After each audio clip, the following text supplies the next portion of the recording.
All right, good morning. It is Friday, October 21st. Good to see you again today. Today's reading will be Luke chapters 4 through 6. As you can see, some of our decorations have made it over to here.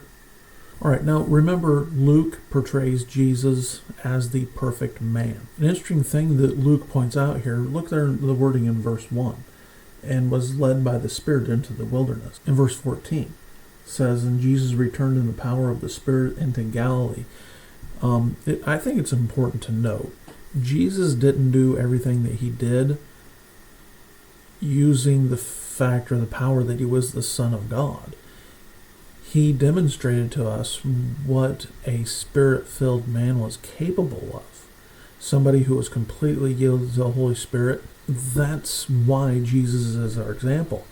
I can't be the Son of God, but I can be a Spirit-filled man. Now, I obviously cannot yield myself to the Holy Spirit like Jesus did, but I can go a little ways, right? And so that's why, I think that Luke may make these distinctions. Now we get down to the reading here. If you look down in verse 18, an interesting reading. That goes back to Isaiah chapter 61, verses 1 through 2. The interesting thing here is when Jesus read this, you see there in verse 19, to preach the acceptable year of the Lord. If you go back to Isaiah, the statement continues and talks about the great and terrible day of the Lord, talks about judgment. And so Jesus here is giving a little bit of an indication of plan A, plan B, that now is the time when he was alive for the preaching of the acceptable time. But his second time coming would be in judgment and the day of the Lord. And so even here we see the split. It was indicated in the Old Testament, but we did not see it. Jesus split it for us right here. Now notice the man being healed in the synagogue, verse 33 on. He was in the synagogue. Jews were around. They saw this. One thing I like about Luke, a couple times it mentions here, that although Jesus was healing, people were coming to hear him. It makes the distinction. They came to hear. I like that. Down in verse 42, they compelled him not to leave. You're not going anywhere. Jesus teaches from the ship and then gets launched out. And then we find another calling of the disciples. I believe there are 4 different times that the disciples were called.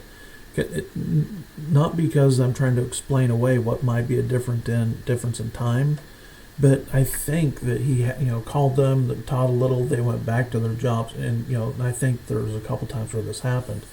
And again, verse 17 makes that distinction. The power of the Lord was present to heal them. So again, Jesus here heals on the Sabbath, and into the next day, plucking corn on the Sabbath, and then healing on the Sabbath. And then you see there, in verse 11, filled with madness. Sometimes we as Christians, we try to debate, and we try to get these people who are filled with madness to see it our way. They're filled with madness. And again, I'm not discouraging anybody from giving the gospel. I'm going to be going out tomorrow and doing so. But, sometimes there's, if God's not getting a hold of them, there's really nothing I can do. All right, now down to verse 17. Now, as you read this, you might be confused and thinking, this is Luke's version of the Sermon on the Mount. However, some people point this out as a contradiction, because you look down verse 17, it says, and he came down with them and stood in the plain. See, what you have to realize is Jesus didn't just say the Sermon on the Mount, and that's the only time he ever spoke. He spoke publicly for 3.5 years. He repeated himself on occasion. And by the way, the Sermon on the Mount is different than this one, although they sound similar. The Sermon on the Mount is a Jewish kingdom sermon. Luke is not. I covered the differences on this in our Kingdoms Bible study. You can look that up if you want, but I explained that in 8 or 9 lessons, and good stuff. And so then a few more parables there towards the end. All right. Hope this was helpful to you. Hope you have a great day. We'll catch you tomorrow.